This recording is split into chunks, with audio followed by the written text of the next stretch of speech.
ZGB.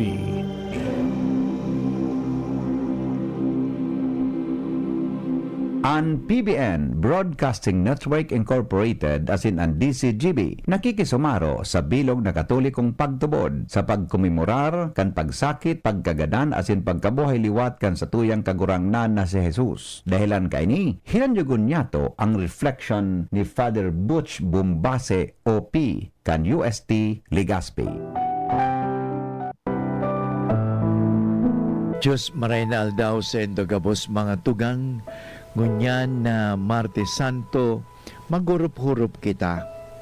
Ang paksa na sa tuyang pag-urulayan, ining pagkagadan ni Kristo sa Kalbaryo. Ngunyan, haputunta, sisay ang may kasalaan.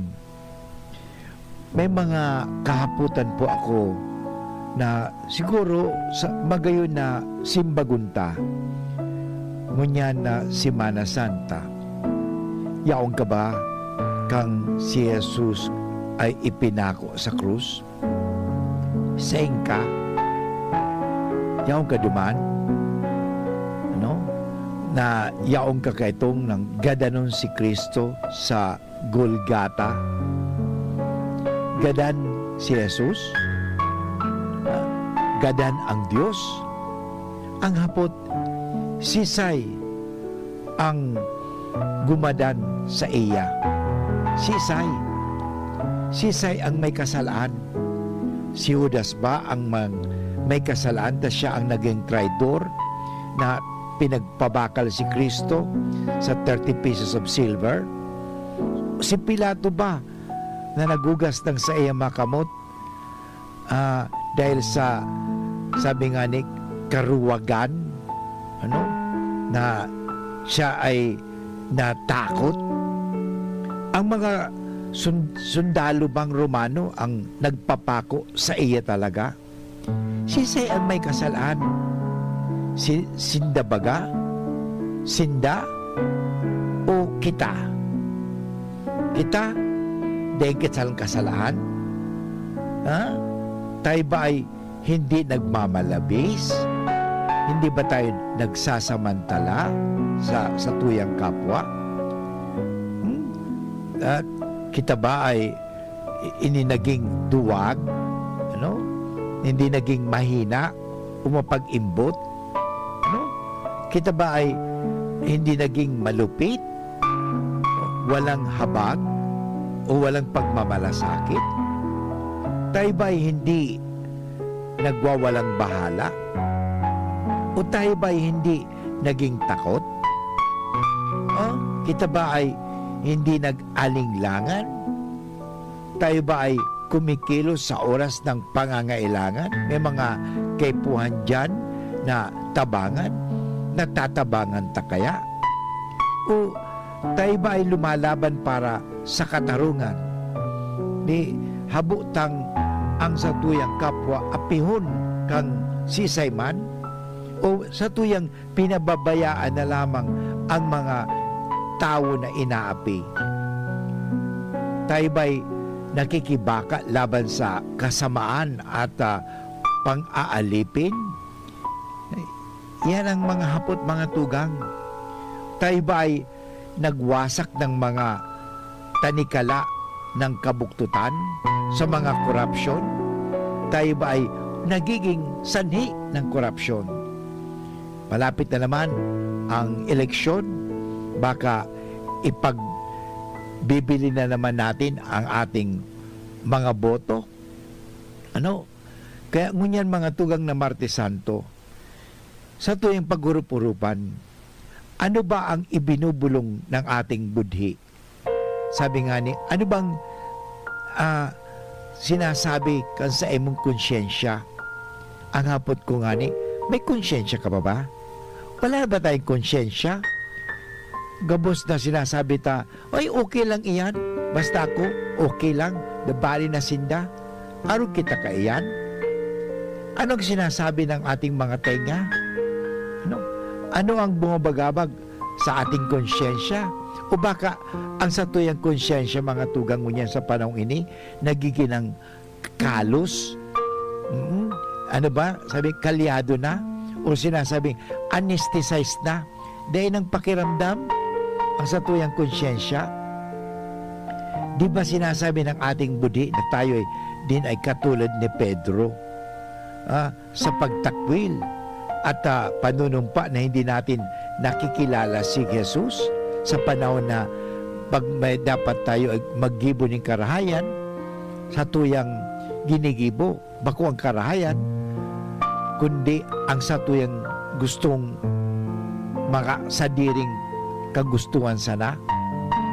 Di ba sinasabi ng ating budi na tayo din ay katulad ni Judas na nagtanim ng halik ng kataksilan sa Panginoong Jesucristo? Ilang beses na kita mga tugang ay naging taksil dahil pinili ta yung kagustuhan ng mundo kaysa kagustuhan ng Diyos. Di ba sinasabi ng ating konsyensya na tayo katulad din ni Pilato? Si Pilato na duwag sa pagtanggol sa mahihina at api. Na si Pilato may kapangyarihan, pero ano mo ang ginibo ni Pilato?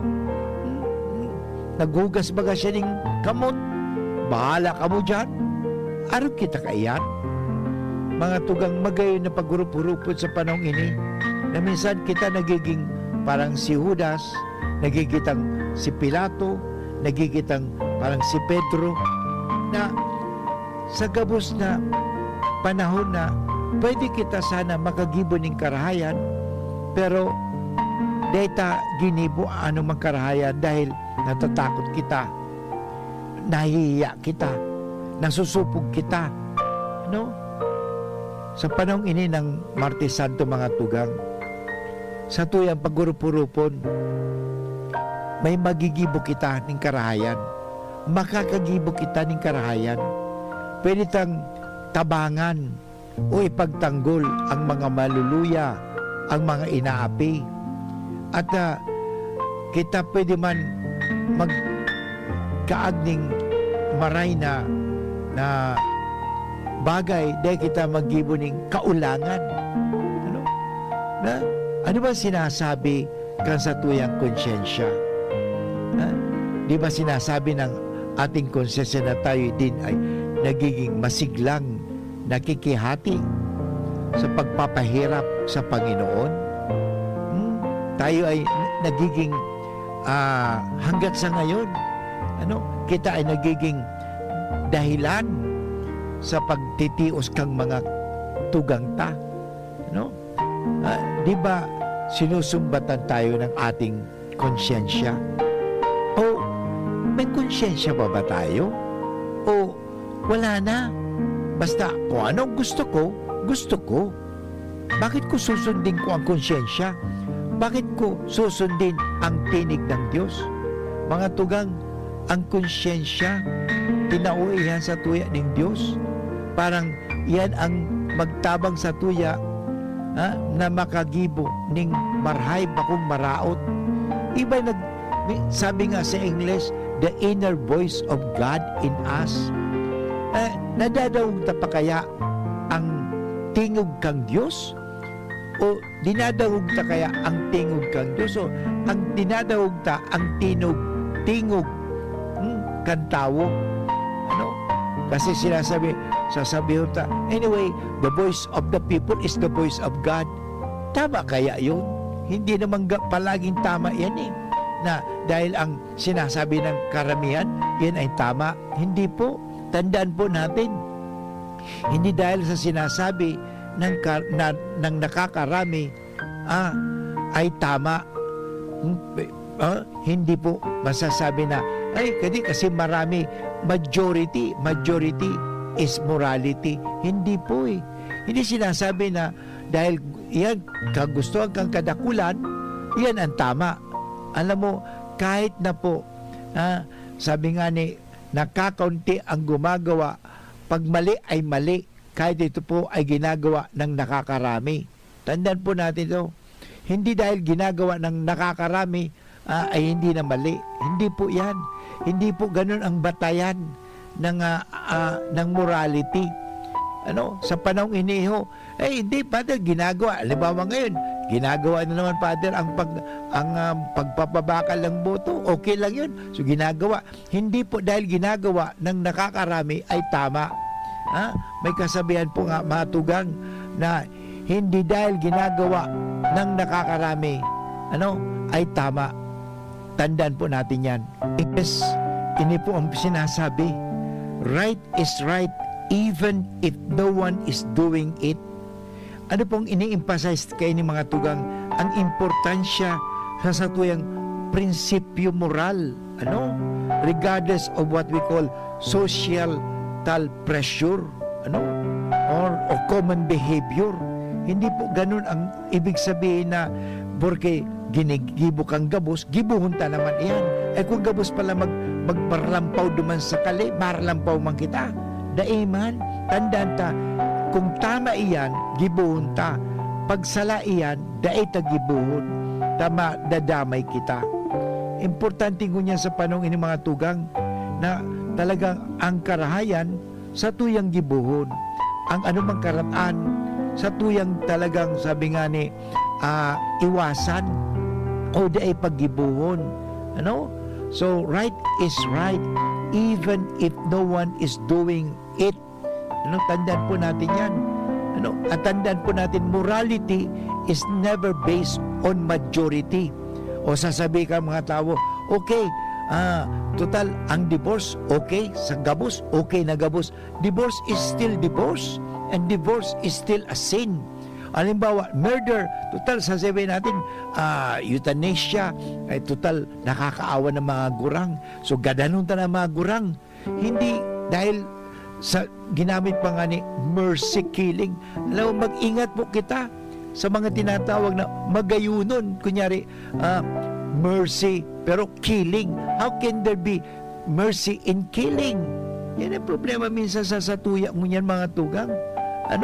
Kaya ngunyan ng Martes Santo sa tuwing paggurupurupan. As in, mga hapot ko kasubag o mga tugang, si ba talaga ang nagpaggadang kay Kristo? Si isay ba talaga ang may sala? Sino ang may sala? Hindi ba tayo ang may sala? Kita ang may kasalata. Sabi nga ni, we are now actually replacing ang tama, ginigibutang sala. Ang sala, ginigibutang tama. So, sinasabi nga ni, nawawala na sa tuya ang integridad. So, ang importante mga tugang, inihong prinsipyong ini, right is right even if no one is doing right. Ito po nag-highlight na what is right is a matter of integrity and principle, not conformity. Ang problema sa atin, conformity. Iko-conform ta. Alam mo, sabi sa Bible, maganda ini, na kita dapat makonform sa tataramo ng kagurangnan. Mga tugang ang sinasabi sa banal na kasulutan sa Biblia, sa sulat ni San Pablo sa mga taga-Roma, magayunon na pagirumdum sa tuya ini mga tugang sa panong ini mo niyan, chapter 12, verse 2, ng Roma, anong sabi dito? Daig kamo makibagay sa kinabaan na ini, kundi bayaan nindong bagun kamo ning Dios huli sa pagbago kan sa indong isip, tanganing mapatutuhanan nindo kung ano ang marhay, ang maako asin ang maayong kakulangan sa kabutan ning Dios. Yan, napagagayon mga tugang na pagirumdum sa tuya. Pagirumdum sa mga tugang, conform with the renewal of the mind. Ito po, sinasabi na, di kita magpadara sa kagustuhan kang mundo, kundi kita magpadara sa kagustuhan ng Diyos. Kaya ngunyan na Semana Santa, ngunyan na Martes Santo, kita magpadara sa kagustuhan ng Diyos bago kita magpadara sa kagustuhan ng tao. Ang tao nagagadan, nabubulok, at ang tao nga ni ang mahiling ta mga tugang na nagigibo ng karatan, pero ang Diyos dae. Kaya magayunan ini, not to conform to the world. Sa sinasabi na yung pattern, okay?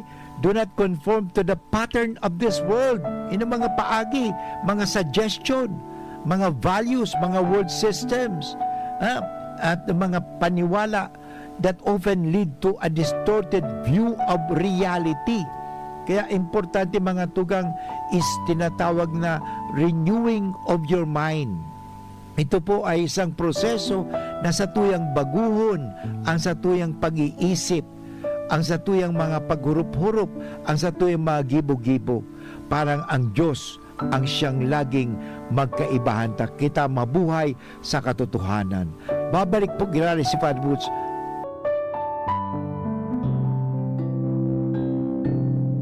PBN Broadcasting Network, DZGB, is one with the whole Christian nation in commemorating the life and the passion of our Lord Jesus Christ. DZGB.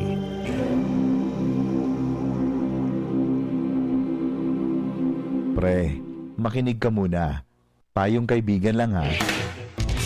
Work hard, play hard. Yan ang motto ko dati. Pero nakakapagod din pala katagalan. Sa gitna ng lahat ng mga puyat, inom at pagkain ng masasarap, kasama na ang oily at fatty foods, kailangan pa ring bantayan ang kalusugan. Tamang kontrol ang kailangan. Katuwang ko, ang Liverade. May silimarin na maaring makatulong protektahan ang atay. Cheers to more good times. Be a liver lover.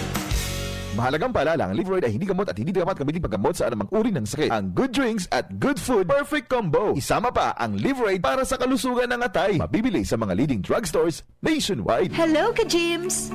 Gusto mo ba ng full energy? Masarap ba humigop ng kape? Lalo na kung ito ay healthy. Narito na ang paborito ng lahat, Jims Coffee Mix, na may natural herbs ingredients katulad ng Korean ginseng, agaricus mushroom, ganoderma, at spirulina. Marami na ang sumubok ng Jims Coffee Mix. At ito ang kape na makatutulong sa inyong kalusugan dahil ito ay may natural herbs ingredients to boost your immune system. Mabisang kape na pwedeng makatulong sa may diabetes, insomnia, hyperacidity, constipation, high blood, at iba pa. Masarap ang kape pag healthy ang iniinom. Kaya tara, kape na! Kasama si Jims Coffee Mix.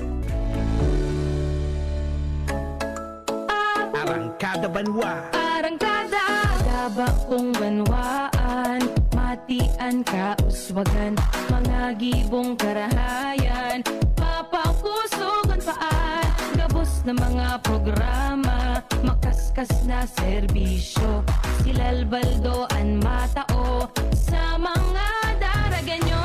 Mga napo na ni Mayor, awin baldo makusog pa, sa iyang esposa, lalbaldo malalaoma, sa banwa ang darga, kay lalbaldo na, kay lalbaldo kita, papakusuguan an arangkada.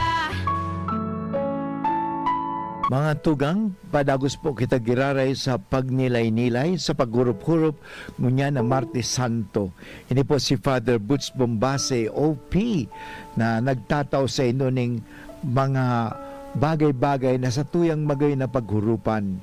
Kasi bago sinabi ko nga ni mga tugang na ang kasalaan kung kita nagpapadara sa kinab-anon sa mga bagay-bagay. Kaya sabi nga ni San Pablo, sabi ka subago, na kita makibagay, makibagay kita sa kagustuhan ng Diyos, bako sa kagustuhan kang mga tao o kang mundong ini.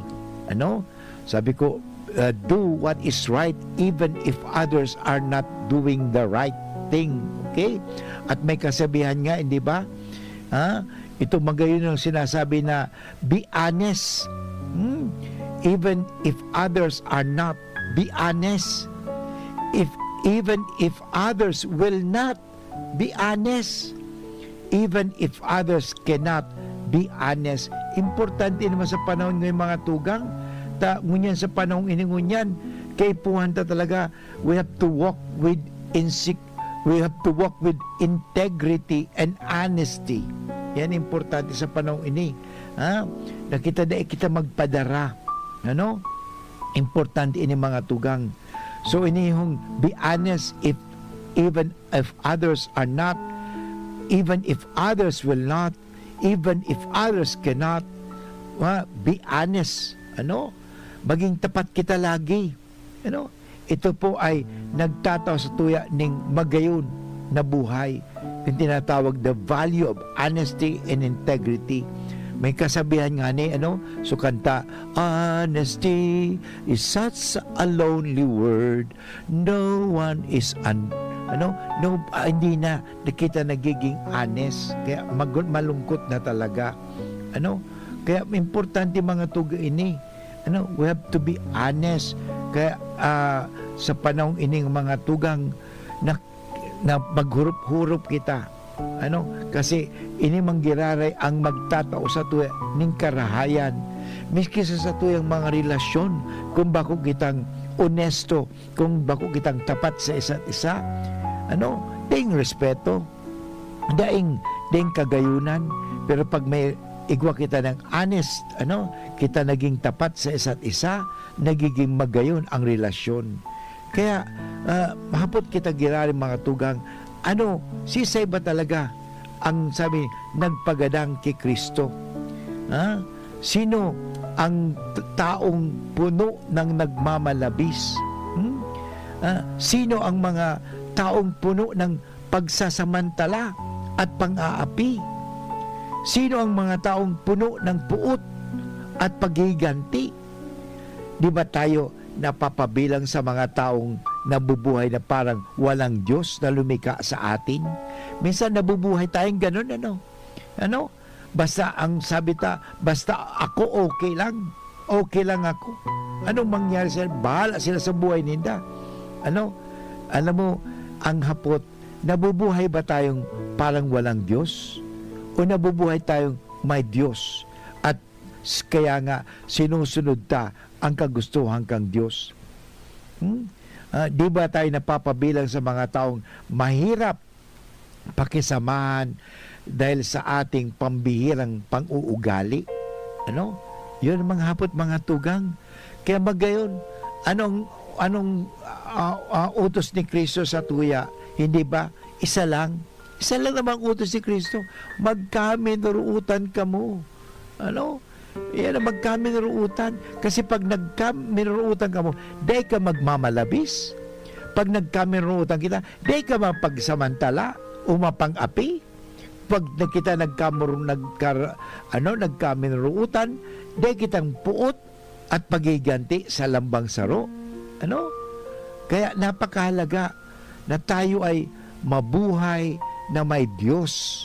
Hindi nabubuhay na parang walang Diyos. Kasi ang ginudiyos na lang natin ngunyan mga tugang, ang satuyang mga ginigibo, ang satuyang kwarta, ang satuyang posisyon, ang mga ari-ari, ang mga bagay-bagay, ang satuyang mga Diyos-Diyosan. Kaya mga tugang, magayo na ngunyan na Martes Santo, taman-tama din. Baka kita nagiging parang si Judas, pinagkakanulo natin si Kristo muli. Hanggat sa ngayon, pinapatay pa rin natin si Kristo. Paano mo natin pinapatay si Kristo? Pinapatay natin si Kristo sa pamagitan ng paggibutan ng karatan sa lambang kapwa-tao. Kaya nga, yung mga tugang, for after all, hindi ba? Ang Diyos ay nasa bawat saro because we are created in the images and likeness of God. Yaon dyan ang Diyos Kaya napakahalaga mga tugang na pag nilay-nilayan natin ito na sinasabi na bumalik tayo sa buhay na may Diyos. Sa buhay na sumusunod sa batas ng Diyos. Yung 10 utos lang, hindi ba? Yung 10 utos? Yun, nabubuhay tayo sa ayon sa 10 utos at nabubuhay tayo sa kalooban ng Diyos. At yan ang napakahalaga upang sa ganon tayo ay maging kawangis ng Diyos. Napakahalaga mga tugang. Kaya di ba tayo napapabilang sa mga taong hindi marunong makita ang Diyos sa kanyang kapwa? Isaro pa yan mga tugang. Na dapat mahiling ang Diyos sa satuyang kapwa. Pero Father, paano ko mahiling ang Diyos sa kuyang kapwa sa inda?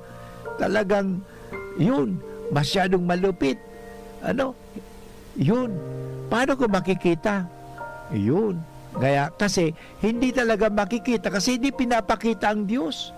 Kaya minsan talaga hindi na talaga makita ang Diyos Dahil itong mga Kristiyano, tayo mga Kristiyano na dapat maipakita si Kristo sa mga tao, hindi natin na ipapakita si Kristo. Yan ang hamon sa atin mga tugang sa panahong ito. Maipakilala, maipakita ang Diyos sa kapwa. Kasi may mga sabi, Father, hindi ko kasi makita ang Diyos Hindi ko makita ang Diyos sa kapwa ko Yun na nga mga tugang. Pero tandaan po natin, kahit malabo na hindi makita natin ang Diyos sa ating kapwa, nandun pa rin ang ating kapwa. Kaya pagdasal po natin. Kaya sabi nga, di ba, sa Bible, pray for those who persecute you. Okay? Not hate, but pray. Sa mundo, ang patakaran ng mundo, you hate. Pag ikaw kinasuklaman, suklaman mo rin yan. Kung ikaw kinaputan, kaputan mo rin yan. Pero hindi. Ano sabi ng Panginoon? Huwag tayong gumanti ng masama. Sabi nga, repay evil. Not with evil, but gantian natin with good. Napakahalaga. Napakahalaga po ito na ang ating isusukli ay ang kabutihan. Kasi tayo'y mabuti. Totoo nga naman, ang mabuti ay palaging mabuti. Ang masama ay talagang hindi mabuti. Kaya gawin natin na, sabi nga, repay evil with good. Na napakahalaga mga tugang yan. San Pablo mga tugang sa mga taga-Roma, Kapitulo 12, versikulo 17, magayunon ini hanggang 21, pagirumdum girar sa tuwi mga tugang ini. Sabi nga, kung gibuang kamo ning maraot, daig kamo magbalos ning maraot. Yan. Kita kaya pag nagbabalos kitang maraot, hinguwaw nindong danay na maggibo ning pinaghuhunahunang marhay kang gabos na tawo.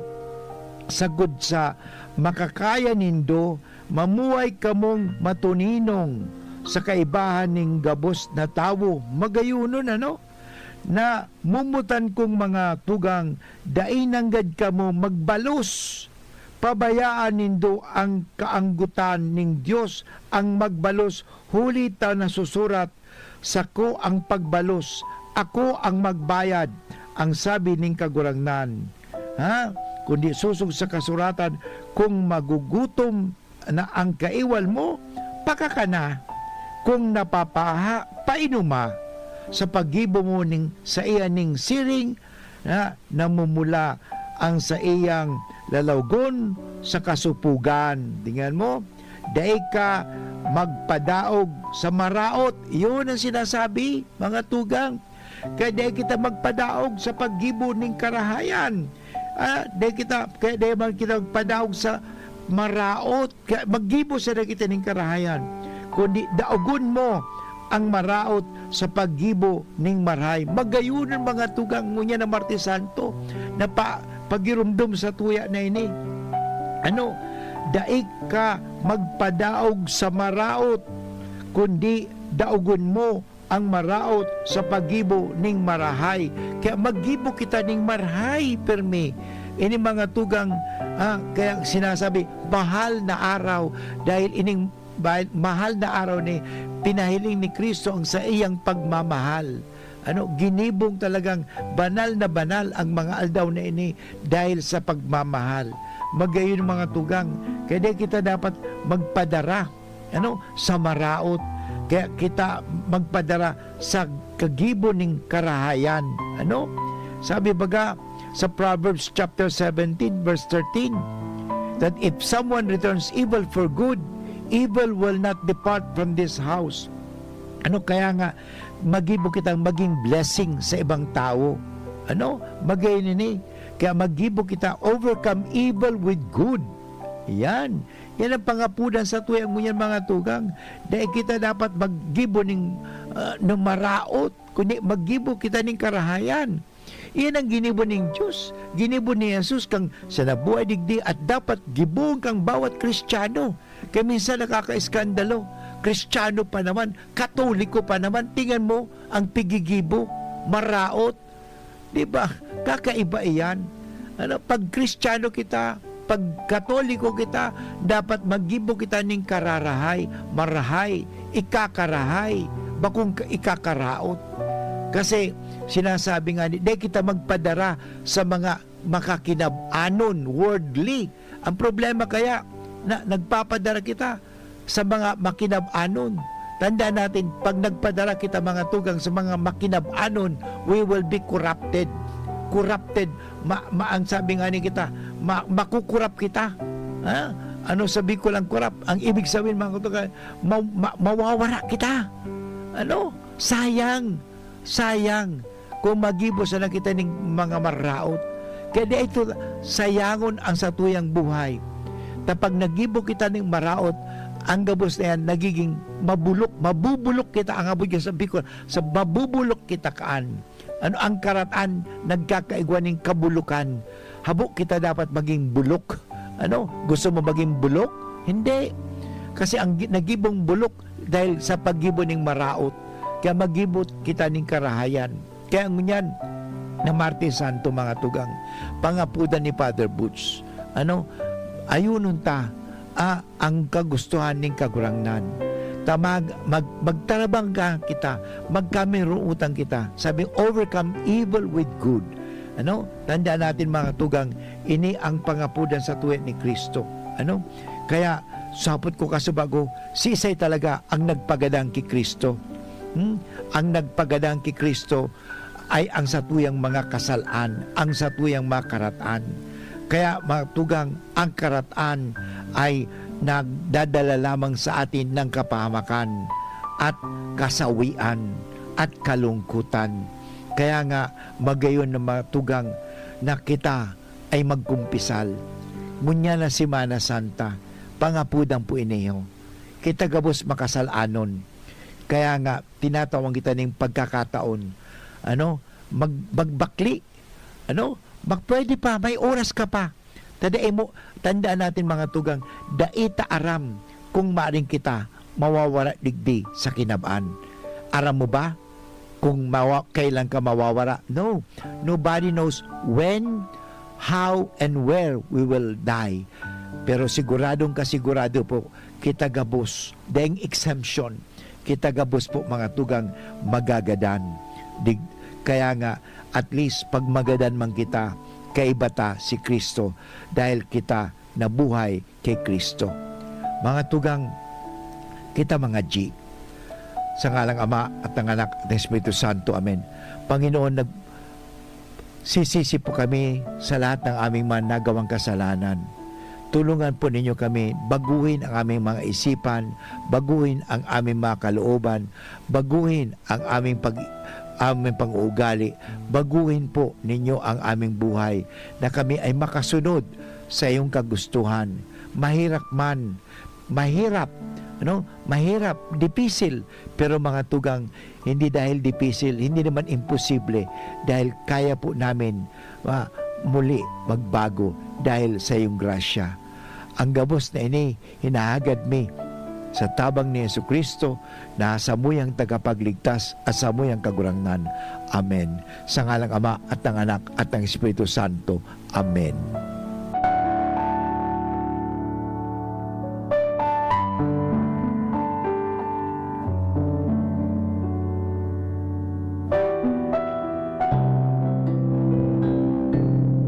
PBN Broadcasting Network, DZGB, is one with the whole Christian nation in commemorating the life and the passion of our Lord Jesus Christ.